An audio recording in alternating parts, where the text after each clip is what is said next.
"You sure to have those rules memorized," my boss said as he gathered his belongings to go home.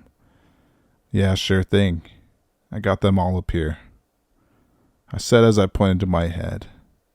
He gave me a nod and headed out the door of the small office to go home. My boss was a little off, to say the least.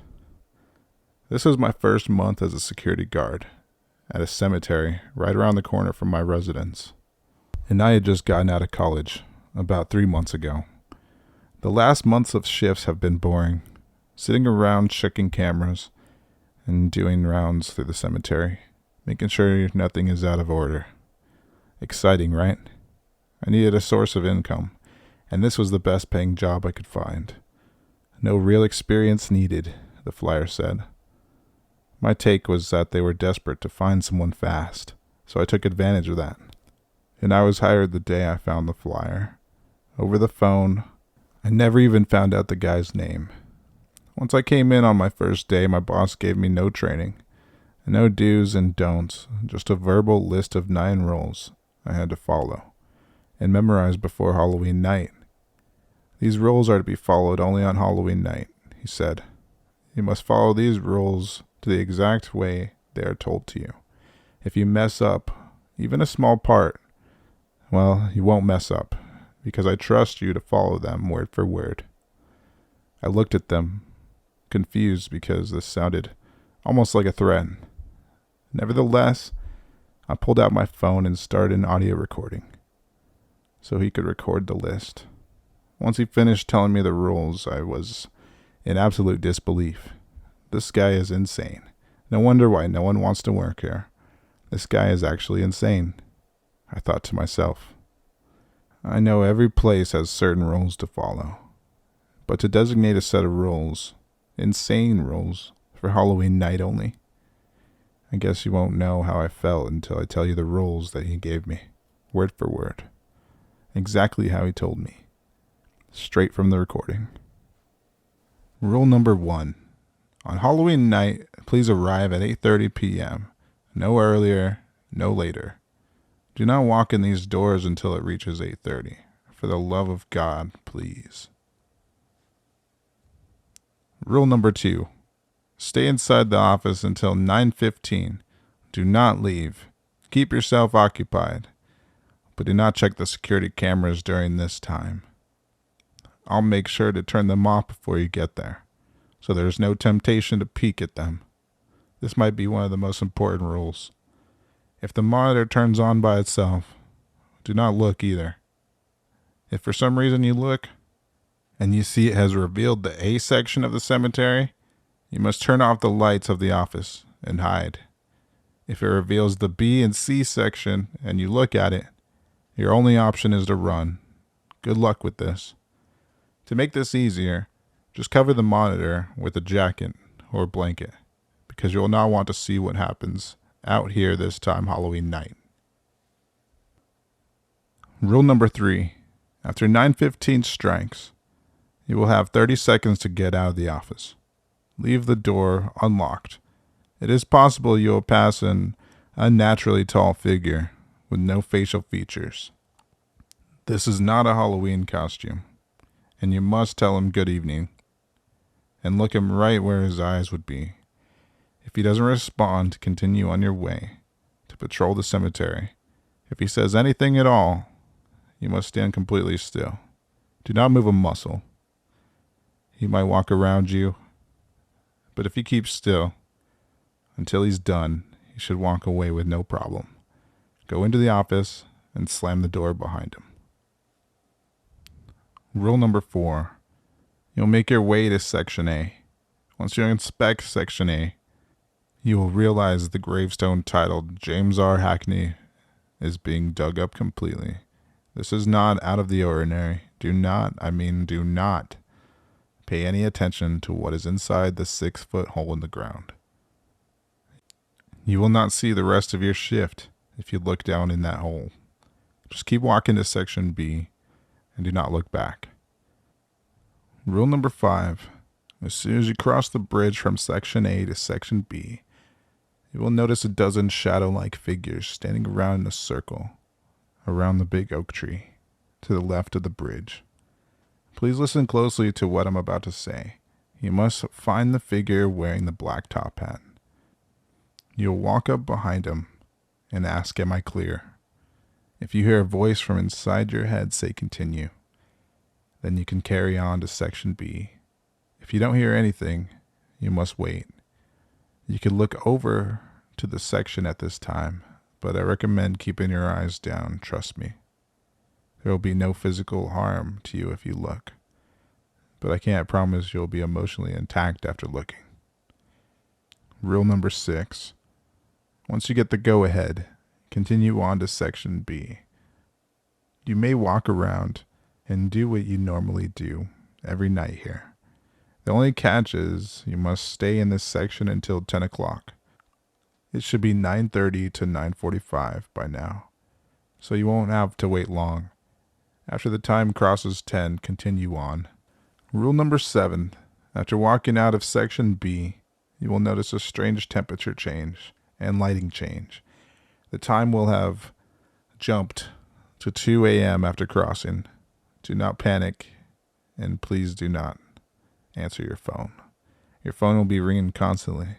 As soon as it starts ringing, you will stand still and not move until it drops. It will be calls from your mother, father, siblings, girlfriend, boyfriend, anyone you could think of. You must not answer these calls. It is not actually them calling. It is in fact the man that you saw earlier, the one with no facial features. He's trying to lure you back to the office. You must stay from that office until I tell you to go back. Your phone will stop ringing after about half hour, which leaves you at around 2:30 a.m. You can continue on at this point. Rule number 8. You will notice another time jump. This one 2 more hours from 2:30 to 4:30. If the time still says 2:30 after the calls stop, you are in trouble. Unfortunately, there is nothing you can do here. You messed up a step at some point if you end up here. You can finally finish your inspection of section C. You must be prepared for a woman covered in blood to run up to you, begging for help. She'll be asking you where her baby is, and if you could come fast to help her. Do not be startled. No matter how loud she yells, tell her you'll meet her outside the cemetery in 10 minutes. For her to wait there. She will run off in the opposite direction, and that's how you know you succeeded. There'll be a lot of towels and rags all over the ground, covered in blood, around section C. This is the only maintenance you will have to do. Just pick them up and dispose of them in the waste bin closest to you. Rule number 9. After completing this final task, you must run back to your office. Do not look anywhere but ahead of you. You will see figures everywhere. You will hear your name being called from voices that you think you recognize. Just keep running. Once you reach the office, you will see the faceless man leaving the building. It should be 5 a.m. at this point. He will stop you and either say "good work" and nod to you, and you will slowly walk into the office and close the door for the remainder of your shift. You could check the cameras, sit down, and go on with your shift until I come inside to start my shift. Or he would say, "Come with me." If he says "come with me," you will run and lock yourself in the office. Do not fall for his calm, monotone voice. He is anything but calm if you mess up. Do not let him in, and wait for him to stop banging on the door. Once this stops, cover your eyes for the last hour of your shift. Don't look around until you hear 3 knocks on the door. This will be me to relieve you of your shift. Now that you've listened to the rules as well, I hope you could understand my initial suspicion and why I was so baffled. I thought this was a joke until I finished my shift. After I arrived at 8:30, my boss left, and I decided I was just going to follow the rules given to me, to humble him and be a good sport of the prank. I didn't check the cameras, and I headed out the door. After going outside, the brisk fall air hit me as I saw the tall man walking up to me. I looked at him. He was actually faceless. It looked so real and kind of gave me the creeps. I almost forgot to tell him good evening. He looked at me, well, I think he did, and continued on through the door. I shivered a little as I headed on straight to Section A. I arrived at the entrance, and I searched for James R. Hackney's grave, a grave I always saw, as it was the biggest one there. To my disbelief, it was actually being dug up. I felt sick to my stomach that they would go this far to scare me, so I hurried past the grave as a wave of uneasiness came over me. This can't be real, I reassured myself as I headed across the bridge to Section B. I scanned for the oak tree, and when I finally found it, I noticed the figures my boss warned me about. I instantly spotted the one with the top hat. I unsteadily scurried over to him and asked, "Am I clear?" No answer.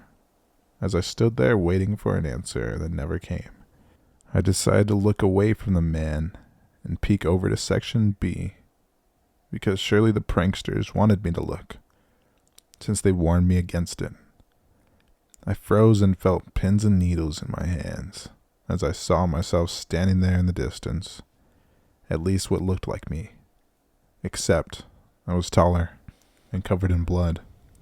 As the figure that presumably was me stared back, it let out a screech and started running towards me. I was startled and obviously mortified by this, and turned around to run.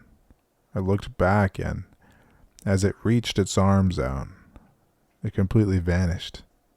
As soon as it vanished, I heard a voice from within my head say continue. At this point, I had a million thoughts running through my head as I started to realize whatever was happening was somehow impossibly real, and I felt my mind switch from confused to defensive. I inspected the area until 10 p.m., constantly looking over my shoulder. I checked my phone and saw it was time to move to Section 3. I felt exactly what I was told. A temperature change and saw the surroundings get a little bit darker. It was noticeably colder. No way, I told myself, as I reached for my phone, which displayed 2 a.m. Before I could form another thought, my phone rang, right on cue, and stopped, dead in my tracks. Dad, the phone displayed. I stared back at the phone. As I looked at those 3 letters, I never knew my dad, and definitely never had him saved in my phone. I felt a tear form in my eye because this was a very sensitive topic to me. I let it ring as I got lost in a trance of thinking how on earth any of this was even possible. The ringing finally stopped, and I let out a sigh of relief. I remembered the next rule about the time and opened my phone again. 2:30. I kept moving on with some stray tears in my eyes, watching my phone turn from 2:30 to 2:40. This was a relief to me because now I knew this was somehow real. I realized I have done all the steps right to this so far. As I started inspecting Section 3, with cold fingers and numb toes, I heard screaming. Naturally, this scared the hell out of me, and I jumped out of my shoes. I snapped my head around to a blood-covered woman screaming, "My baby. I can't find my baby." I told her after a bit of hesitation. I told her to meet me at the entrance of the cemetery in 10 minutes. She nodded and ran off. I noticed a ton of blood-covered rags all over the ground. Shaken up by her screams, I slowly picked up the rags, threw them out. I looked around and ran back to the office. The whole run. I didn't see anyone and didn't hear anything, which was weird because my boss said otherwise. I'll count my blessings here though, and find myself in front of the office finally. The man was leaving. This time I looked at him in complete horror as he turned my way and said, "Come with me." I wasted no time running past him into the office and slamming the door behind me. What did I mess up? I yelled over the sound of banging on the door as I pulled a jacket over my head. I shivered in fear for the entire hour until I heard 3 knocks on the door. I shot up, threw the door open to reveal my boss, and yelled, "What the hell did you put me through?" I was mad, although relieved to see him, who looked a lot more colorful and lifelike than he has in the past. He looked at me and smiled at me. "Go home, kid. Get some sleep." I yelled back, "No. I want answers. You cannot just tell me to go after the night I just had." He looked at me and said, "You took care of my cemetery, kid. I thank you for that." He held out his hand for a handshake. "The name's James Randall Hackney, and I've been dead for 200 years. Every Halloween, I leave the cemetery and recharge so my physical body does not perish. You covered me last night. I thank you for that."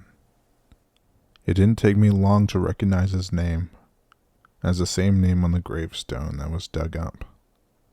I stared back at him, mouth wide open, speechless.